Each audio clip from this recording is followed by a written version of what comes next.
Let's talk about Preservation Evoker Mythic Plus gameplay in Season 2. I'm here to answer your questions about how we play with the new tier and what builds work with it.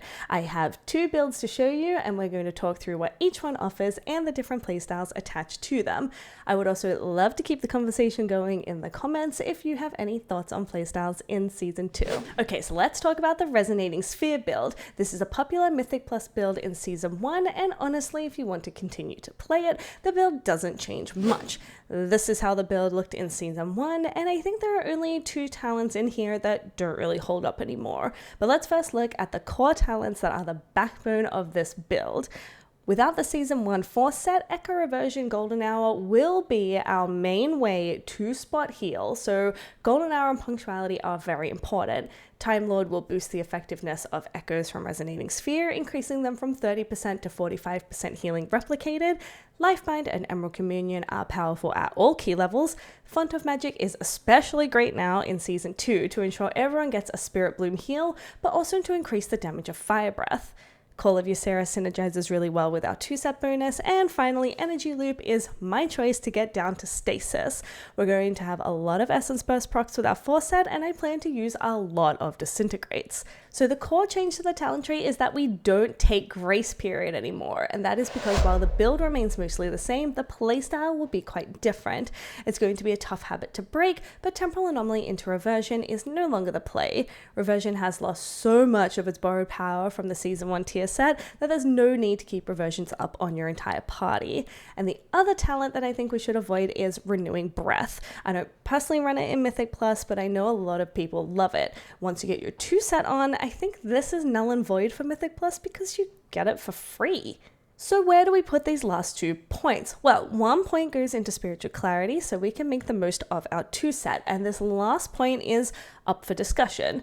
Literally, let me know your thoughts in the comments because there are arguments to be made for Spark of Insight, Ouroboros, or 1 point in Grace Period. I think if you are in a dungeon that does a lot of single target damage, think Season 1 as your vaults, then Grace Period can boost your spot healing capabilities quite a bit, even if it's just 1 point. Spark of Insight is not my favorite personally because it's just one more thing to track, but it definitely has its merits. For me though, I'm going to take Ouroboros because it is so much fun and it actually does a ton of healing. The Ouroboros stacks don't time out, so you can save it for the perfect moment. So let's take a look at the pros and cons of this build before we move on to the next one. So the pros and cons of Resonating Sphere. Pro, AoE healing is made easy. You can cast a Temporal Anomaly and pair it with a Dream Breath, a Spirit Bloom, or a Verdant Embrace for some very time-efficient party-wide healing. The con of this is that the weak echoes from Resonating Sphere means you work hard to keep up with damage. I worry about this even more now that the stamina has been boosted and the damage has been increased. A pro of this build is that it's quite mana efficient because you won't be using Temporal Anomaly on cooldown to keep reversions up. You will only be using it for AoE healing. A con is that it doesn't synergize with the tier set bonus. And I mean, that's okay. It doesn't counteract them either, but it just doesn't enhance them or take advantage of them in any way, besides taking Spiritual Clarity, which reduces the cooldown of Spirit Bloom, but that works with or without Resonating Sphere. And a pro is that it's similar to the Season 1 build. This will be particularly useful when you're learning the dungeons. Just make sure you don't Temporal Anomaly into a reversion. It's so not worth it, especially after the nerf to Golden Hour. And let me tell you something, the Lifebind and Golden Hour nerf with Resonating Sphere, while completely necessary, especially for Raid, is what has really turned me off Resonating Sphere. Because it's true, you work harder, you have to do more after the damage comes out to get back on top, because the replicated spells, Lifebind and Golden Hour are just so week. So on that note, let's talk about an alternative Mythic Plus build. Now this build is all theory. To me, it looks so fun and I am keen as to try it in keys. I've been mucking around with it on the training dummies and it feels so powerful, like never-ending essence, empowered abilities are up so fast, healing abilities feel so strong because all the echoes are replicating heals at 105%. Anyway, I love it. I'm going to try it, and if you're still here watching, I want to share it with you. So it's essentially a combination of Empath and Nozdormu's teachings. The build is basically exactly the same as the previous one, except we are taking Nozdormu's teachings, meaning that instead of getting a shield and 5 weak echoes, you get a shield and 5 seconds off the cooldown of your empowered spells. and instead of taking Spiritual Clarity for a 20-second Spirit Bloom, we take Empath, which makes Spirit Bloom regen our essence faster. So my thinking here is that Nosdormu's teachings will take 5 seconds off the Spirit Bloom cooldown anyway, and do we really need Spirit Bloom every 20 seconds in Mythic Plus? Like, really? Well, if you really do think so, I'm here to tell you that you can get 2 temporal anomalies off during the cooldown window and knock 10 seconds off your Spirit Bloom. I don't think it's necessary 100% of the time, but for those niche moments when you need it, it is possible. One of the main reasons I love this build is that it synergizes really well with our 2-set. Empowered spells off cooldown sooner means you proc your 4-set more often. Using Temporal Anomaly means you're reducing the cooldown of both Spirit Bloom and Dream Breath, so you're making the most of the 2-set bonuses as well.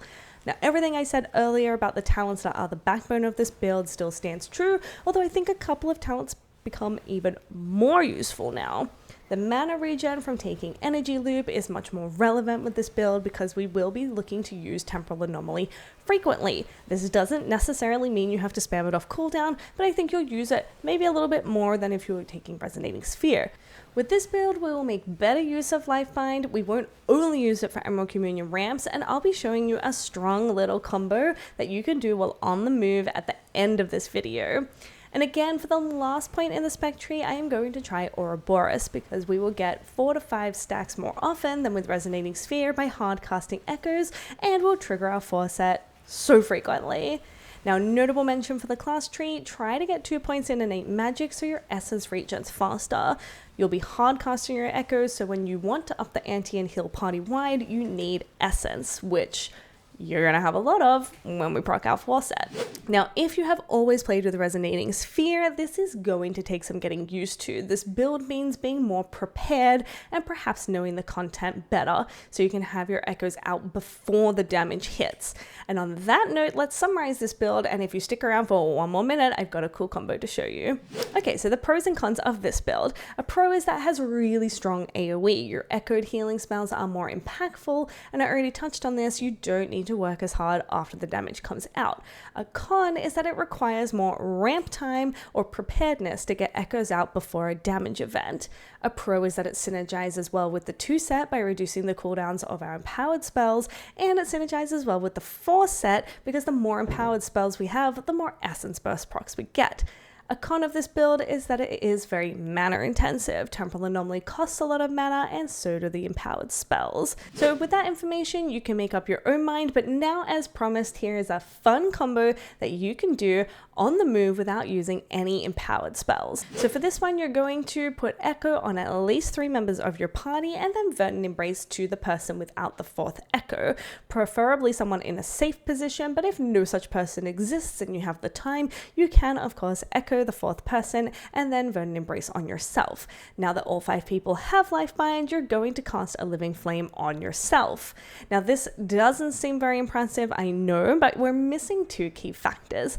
Firstly, you can do this combo while on the move, which is very valuable in some dungeons. All we have to do is insert a hover either here or here, wherever you have the most time for a GCD. Secondly, I think something that most people forget is that Call of Ysera also buffs Living Flame by 100%. So after you Verdant Embrace to create the group hug, your next Living Flame gets a huge buff. Couple this with the 15% healing buff, plus the additional buff from Life Force Mender, and Living Flame kinda slaps.